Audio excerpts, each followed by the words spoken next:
काली बोलो बोलो भारत माता की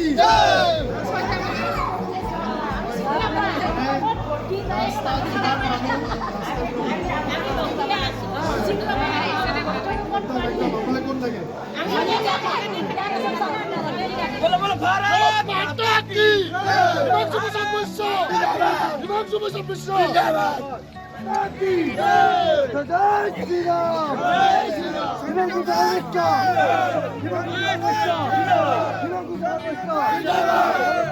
माता की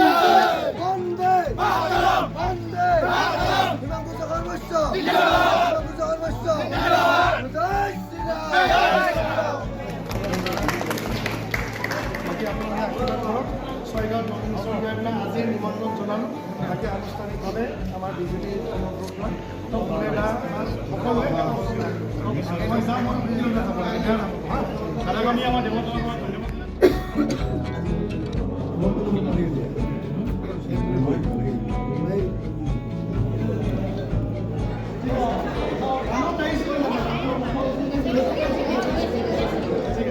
আহিছোঁ বেয়া নাপাব মই অফিচত যাবলৈ লাগে ঠিক আছে ঠিক আছে আহিছোঁ আহিছোঁ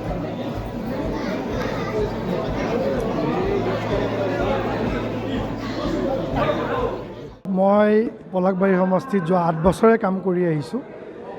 প্ৰত্যেকটো ৰাইজ প্ৰত্যেকটো চুবা প্ৰত্যেকখন গাঁৱত মই যাবলৈ চেষ্টা কৰিছোঁ যাক যেনেকৈ যেতিয়াই যেনেকৈ পাৰোঁ সঁহাৰি জনাবলৈ চেষ্টা কৰিছোঁ কিন্তু ৰাইজে যে মোক এনেধৰণে ভাল পাব এনেধৰণে মৰম কৰিব ময়ো ভবা নাছিলোঁ আজি যিটো ৰেলী এই ৰেলীটো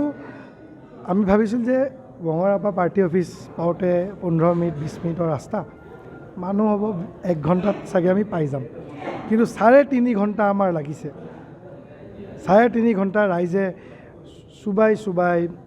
হাইৱেত প্ৰত্যেকটো পইণ্টত চেণ্টাৰবিলাকত ৰৈ ৰৈ হিয়া উজাৰি আশীৰ্বাদ দি ফুল মালা গামোচা জ্যেষ্ঠসকলে আশীৰ্বাদ সৰু কনিষ্ঠসকলে হেণ্ডশ্বেকলৈকে কৰিছে তে খুব বহুত বেছি আনন্দিত মই পলাশবাৰীৰ ৰাইজৰ শ্ৰীচৰণত সেৱা জনাইছোঁ আশীৰ্বাদ বিচাৰিছোঁ পুনৰবাৰ তেখেতসকলৰ সকলো সমস্যা আজিৰ পৰা মোৰ নিজৰ সমস্যা বুলি মই আগৰ পৰাই আছিল আজিৰ পৰা অফিচিয়েল হ'ল সেইটো মোৰ নিজৰ সমস্যা যদিও আগতে আনঅফিচিয়েলি মই কৰি আছিলোঁ তেখেতসকলৰ যিকোনো মুহূৰ্তত যিকোনো সময়ত মই তেখেতসকলৰ লগত থিয় দিম সুখ দুখ বা যিকোনো অসুবিধাত মই ৰাইজৰ লগত আছোঁ মই ৰাইজক নিৰাশ নকৰোঁ আৰু ৰাইজে মোক জানে যে মই 2 নম্বৰী কথা কৈ পলিটিক্স আজিলৈকে কৰা নাই আৰু মই ভৱিষ্যতেও নকৰোঁ কাৰণ সেইটো মোৰ স্বভাৱ নহয় সেইকাৰণে ৰাইজৰ হকে কাম কৰা মোৰ উদ্দেশ্য মোৰ লক্ষ্য আৰু পলাশবাৰীক সমষ্টিক অসমৰ ভিতৰত প্ৰথম 5টা সমষ্টিৰ ভিতৰত লৈ যোৱা জাকত জিলিকা কৰি তোলাটো মোৰ দায়িত্ব আৰু সেই গতিতে মই কাম কৰিম মা চন্দিকা দেৱালয়ত মই আহিছোঁ মায়ে মোক বহুত আশীৰ্বাদ দিছে মাক মই বহুত শ্ৰদ্ধা ভক্তি কৰোঁ মই মাৰ ইয়াতে বহুত পূজা অৰ্চনা কৰিছোঁ মাৰ তাত কিবা অসুবিধা আহিলেই আহোঁ আৰু মাৰ কৃপাতে মোৰ টিকটটো পোৱাৰ ক্ষেত্ৰত মা অন্যতম বুলি মই ভাবোঁ সেইকাৰণে মাৰ এটা আশীৰ্বাদ নল'লে চাগে মায়েও বেয়া পালে হয় মায়ে মোক পাপ দিলে হয় আজি যিমান দেৰি নহওক মোৰ আচলতে মই এটা বেলেগ মিটিং আছিল মিটিং কেঞ্চেল কৰি মই উকিলৰ তাত যাবলৈ লাগিব কিন্তু তথাপিও মই মাৰ শ্ৰীচৰণত সেৱা নজনাকৈ মোৰ মনেও মানা নাই আৰু মোৰ সাহসো নাই সেইকাৰণে মাৰ আশীৰ্বাদত মই আগবাঢ়িছোঁ আজি প্ৰথম দিনটো আৰু মোৰ নমিনেশ্যনৰ কথা যিটো ক'লে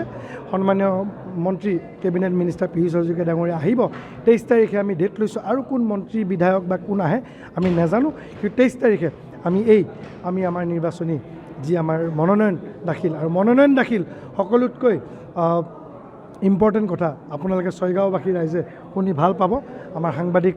বন্ধু বা দাদাসকলে শুনি ভাল পাব যে মই এইবাৰ নমিনেশ্যন প্ৰথমবাৰৰ বাবে ছয়গাঁও আমাৰ হাইস্কুল ফিল্ডৰ পৰা মই আৰম্ভণি কৰিম প্ৰত্যাহ্বানটো বিৰোধী ঐক্যমঞ্চ আছেই